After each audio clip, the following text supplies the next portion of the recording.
Assalamualaikum warahmatullahi wabarakatuh. Apa kabar anak-anakku semuanya?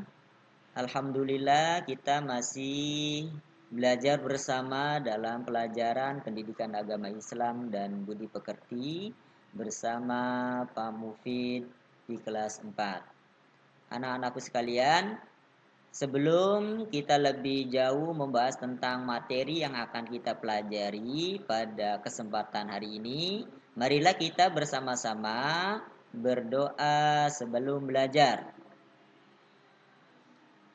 A'udzu billahi minasy syaithanir rajim. Bismillahirrahmanirrahim. Rabbi zidni ilma warzuqni fahma. Amin.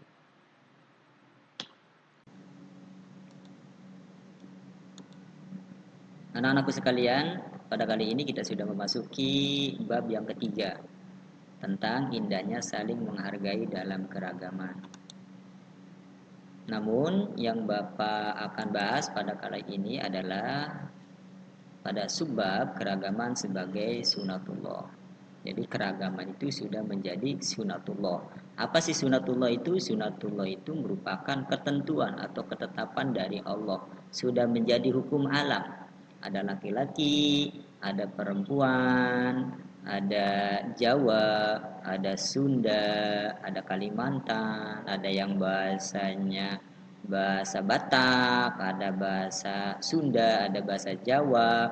Nah, itu sudah menjadi sunatullah. Dulu kita pernah belajar tentang rukun iman, di mana rukun iman yang keenam itu iman kepada qada dan qadar. Ya, takdir itu sudah menjadi ketetapan dari Allah, tidak bisa dihindari, ya, dan harus kita akui.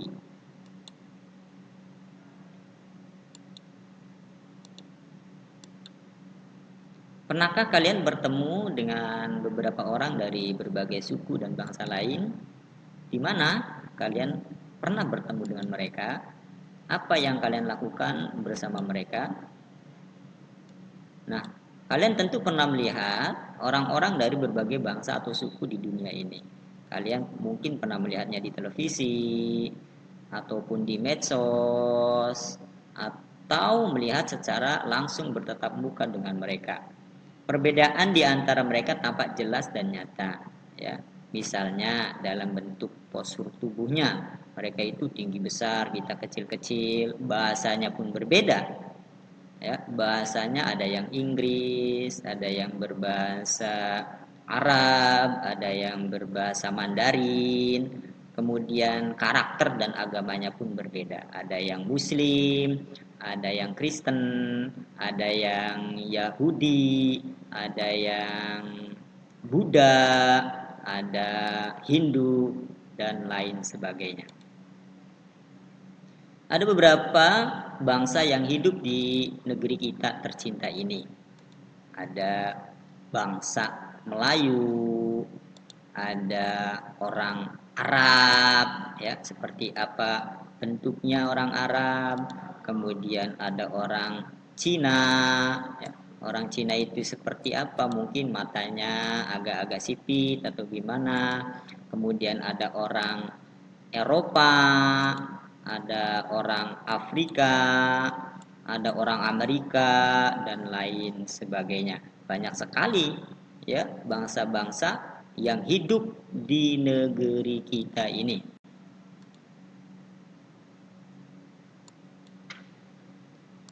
Kemudian negeri kita juga dihuni oleh aneka ragam suku yang memiliki ciri khas yang unik.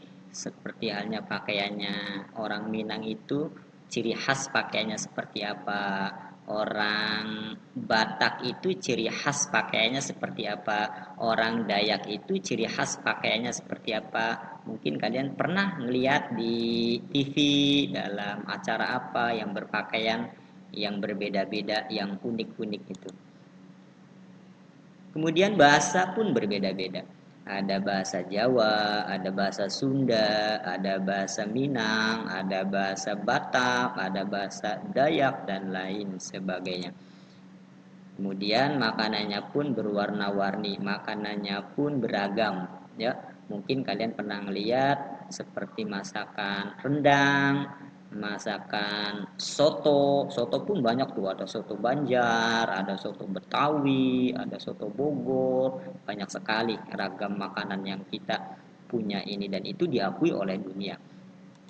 Kemudian adat istiadat kita pun banyak beragam. Salah satunya ada adat yang biasa rutin dilakukan oleh orang Jogja di Keraton Jogja itu, rutin setiap Sawal ada grebek Sawal mungkin gitu ya.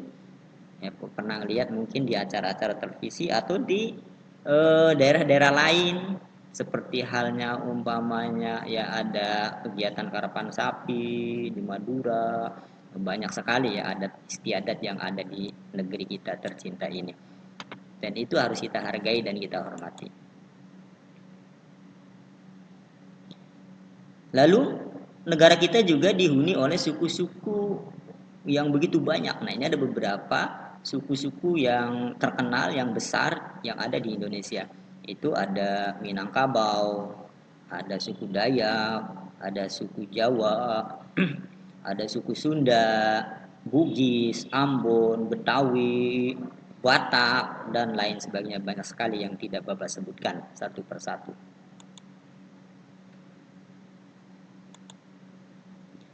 Agama-agama yang dianut oleh penduduk Indonesia pun beragam, ya. Sebagaimana kita ketahui ada 6 agama yang diakui oleh negara kita, yaitu agama Islam, ya, seperti kita ini sedang belajar pendidikan agama Islam dan budi pekerti, dan agama kita ini agamanya Islam, ya. Kemudian ada yang agama Kristen, ada agama Katolik, ada Hindu, Konghucu, Buddha, ya. Tuh, ada 6 agama yang diakui oleh negara kita tercinta ini. Nah, itu berbeda, ya. Ritual keagamaannya pun berbeda satu sama lain, tidak boleh saling menghina, saling merendahkan, ya, terhadap ritual agama mereka.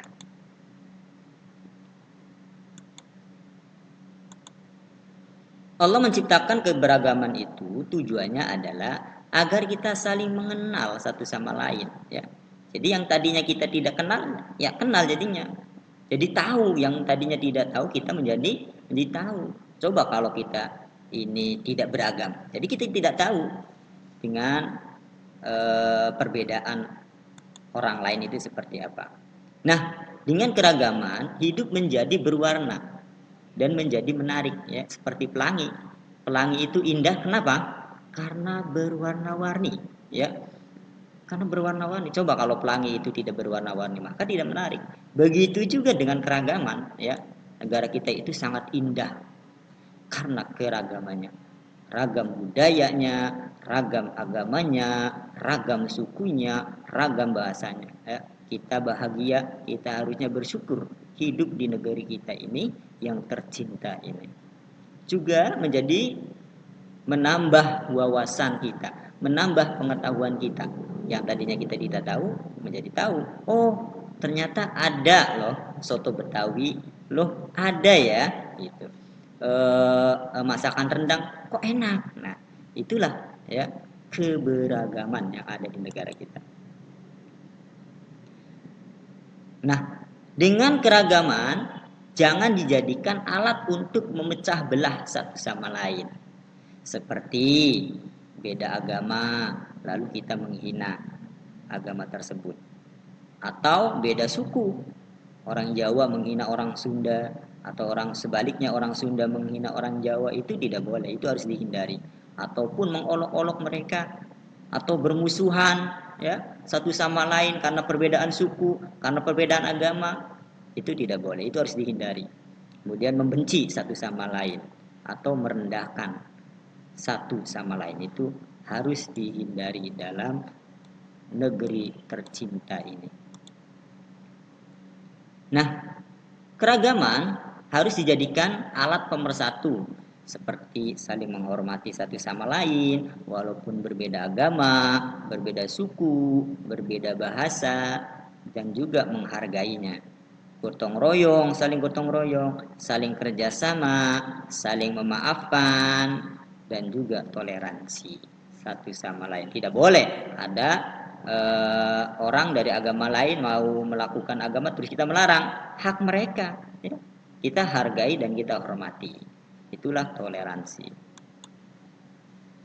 Maka kalau sudah begitu akan terjalinlah sebuah masyarakat yang harmonis, rukun, damai, saling mendukung satu sama lain. Itu saja yang bisa Bapak sampaikan. Kurang dan lebihnya Bapak mohon maaf. Terima kasih. Assalamualaikum warahmatullahi wabarakatuh.